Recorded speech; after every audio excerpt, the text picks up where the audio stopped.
Welcome everyone. My name is Gabi and I own and operate Gift of the Gab French Language Services. That is a French language school in Ottawa, Ontario. Now it's a real French language school, but we offer now video training. And I'd like to show you a little bit of what it is that we offer specifically. Here's a bit of a sample of what you will get in the training.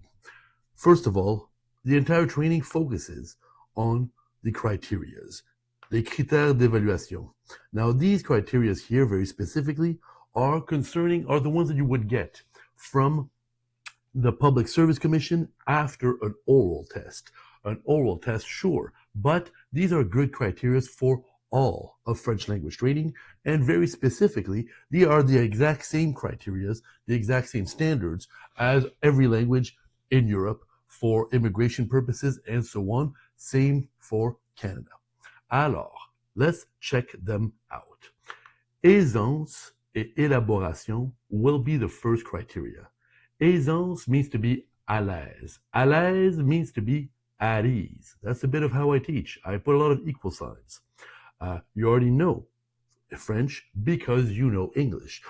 French and English are both 40% Greek, 40% Latin. They are 80% the same language. We will be focusing on that. You know French because you know English. Now, different teaching methods, different approach to teaching have led you to be maybe discouraged perhaps because there is so much grammar and so on. Let's focus on our criteria for now. Aisance et élaboration means à l'aise, je suis confortable dans la chaise, je suis à l'aise avec vous.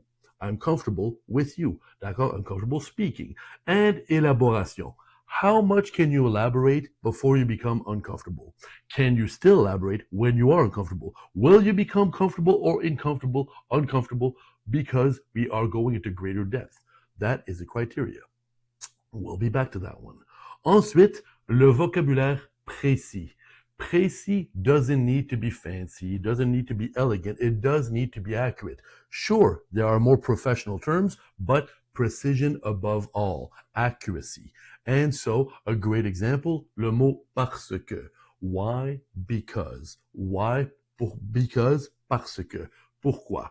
Parce que.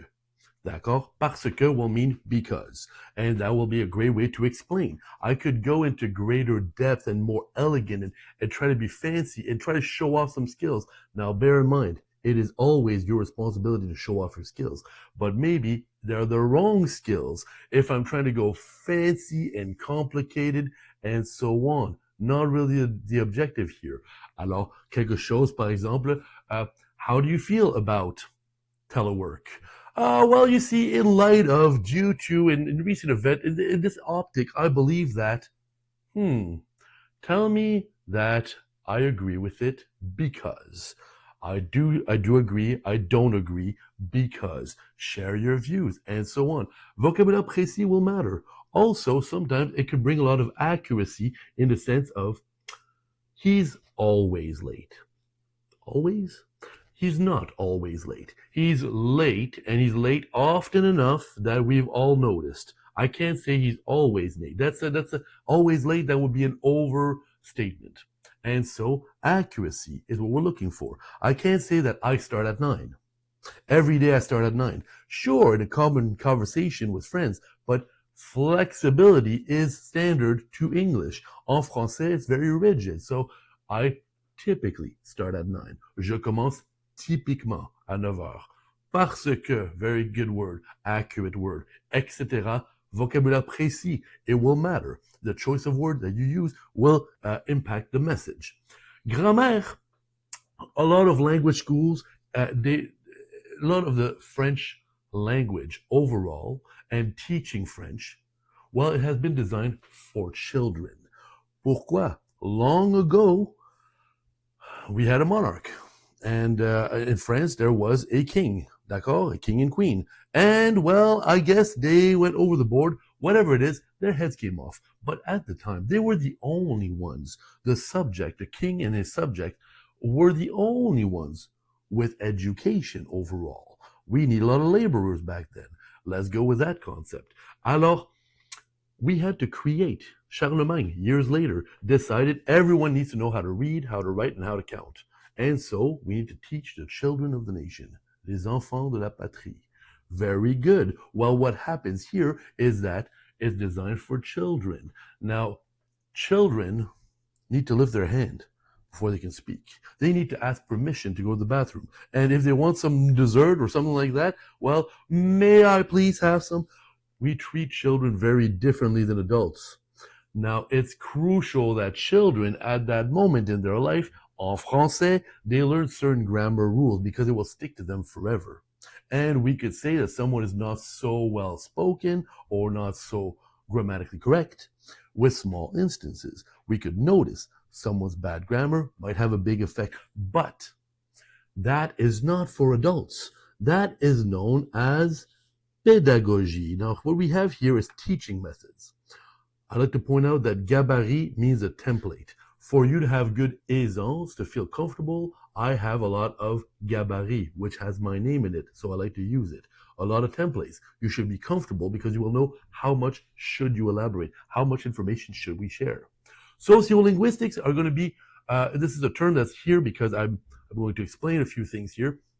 Sociolinguistics is, we could say, geographical choice of words. Everywhere in the world, they have different choices of word. Alors, par exemple, in England, they call a shovel, they call that a spade. D'accord? I, in Canada, will not go around asking people, have you seen my spade? Do you know, I'm looking for a round spade. I'm not going to go to Home Depot to purchase a spade. I will buy a shovel because I'm in Canada. I'm in America. Exactement. Alors, why will we choose to use specifically European words? I know there's slang here. You know what? They also have slang, a very strong, typical street talk in England. If I'm learning English from a guy from London, it doesn't mean I'm getting good quality English. Alors, don't worry, please. Don't go mistaking French-Canadian rough street stuff with the North American professional French that we're learning here. The Canadian French reflects the Canadian English. Very accurate, very precise. It's a very unique type of government lingo that we're working on here. Sociolinguistics, I encourage you to embrace it, and I will show it to you. That will be part of our vocabulaire précis because it's government French. And not government of Canada, that's fine, but Canada's a world leader. This is world French. Canada is a world leader. Lest we forget, before we forget this, let's bear in mind, the degree of accuracy that Canada brings to any kind of topic is the same degree of accuracy that we have in French in Canada. Alors, bear that in mind. Now back to teaching methods. Methodology, pédagogie, ped. Ped means child in Greek. Are you a child?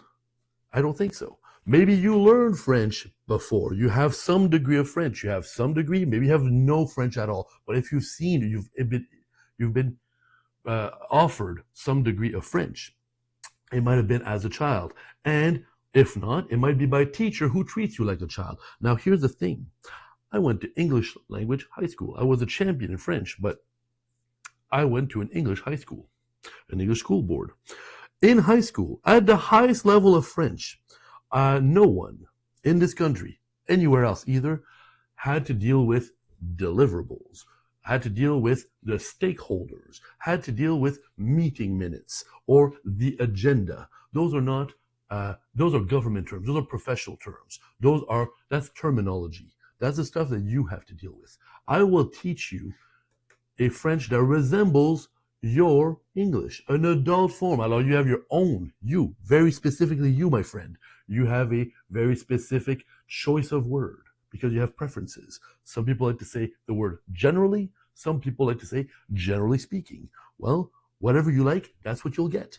Ensuite, then, you have your own field of education. You have your own field of work. Maybe it's related to your education, but you might have your own terminology. One of them is the Government of Canada lingo.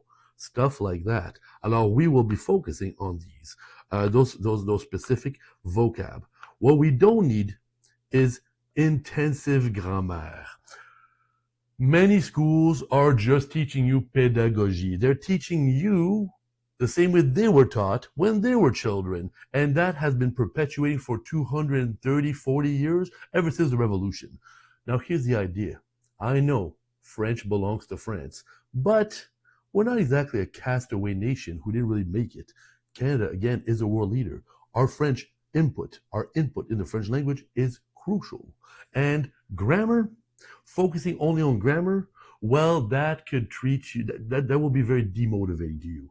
Focusing, some schools, I like to say like this, they are dramatic about the grammatics. They are insane with the grammar. It's all grammar, and it just in the same order that we've been giving it to children. Now, you as an adult already have communication. You already know one and or many languages. Plus, you have preferences. Plus, you have the way you talk with your friends, your buddies, your family, and then you've got the way you speak in a meeting, at work, in a professional context. And depending on who you're dealing with in a meeting, alors we do have different levels of communication. Intensive grammar is not really good for your comfort level. It will not help you elaborate, and it will maybe bring too much precision in the sense that it's not vocabulaire précis. Now you're being grammatically correct, which is not really helping the message. Alors, it may not help all that much, but we do have grammar on another test, grammar test, and I will show you just now, in just a few seconds here, exactly how I teach. You will see, don't worry, I do not skimp on any of the details. We will be very thorough with grammaire. You also don't need to spend hundreds of hours at other language schools in order to pick it up. It gets long, it gets very demoralizing. We never seem to move ahead. And that's great for language schools because the more time it takes, the more confused you are, the more money they make. Now, that's not a very good business model, I don't find. Compréhension, as you hear the words, as you speak, as you understand the grammar, as we are conversating and so on, of course, you will need to pick up some of the vocab. I've got wonderful techniques that get all my students a C fairly well guaranteed on the first test. We have 3 language tests. Compréhension de l'écrit, understanding the written, that is basically vocab acquisition. The techniques I will show you, you will obtain a C fairly well guaranteed. And then we've got pronunciation. Prononciation, also known in fact as aspect phonologique, by the Public Service Commission of Canada. The idea is that it is the song of the language, the sound of the language. Now, English speakers, anyone who speaks English, tends to pronounce French very accurately. There are 46 sounds in English. There are only 34 in French. There are more sounds. We could mock somebody's accent, perhaps, but see it this way. My mother is from the south of France. My father is a French-Canadian man. I've got 2 accents right there. Then I picked up a few other dialects in French. Alors here's the idea, is that a guy from the south of France, or northern France, Paris, for example, a guy from Belgium, Switzerland. Let's take a guy or a gal from Tunisia, from Morocco, from Vietnam, from Cambodia, from Mali, from Haiti, from Quebec, from different parts of Quebec, northern Quebec, a guy from Vermont perhaps. Let's go with these concepts. We all speak French. French is in 40-some countries, I believe. About 40 countries, let's go with that. French is everywhere, yet we all speak differently. It's the same French. Alors, the accent will never be mocked. And so, j'aimerais obtenir du service. You might have an English-speaking accent. It could also be known as a German accent or a Polish accent. I don't know what other language you may speak. No one should be judgmental about the accent. It's the message. Alors, are you comfortable to give me some details? And we'll see exactly what details are relevant. In a workplace, I'll be back to this in a moment. Vocabulaire précis, accuracy in your choice of word. Alors, we don't want to generalize. We don't want to, use idioms. We don't want to be unclear. We want to be fairly accurate, and our choice of word will matter.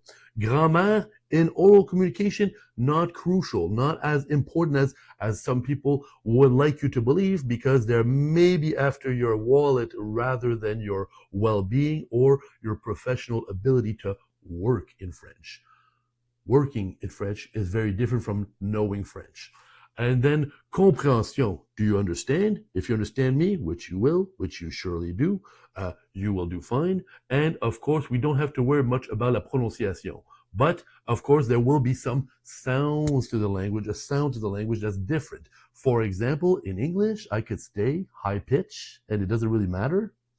In French, typiquement, on descend.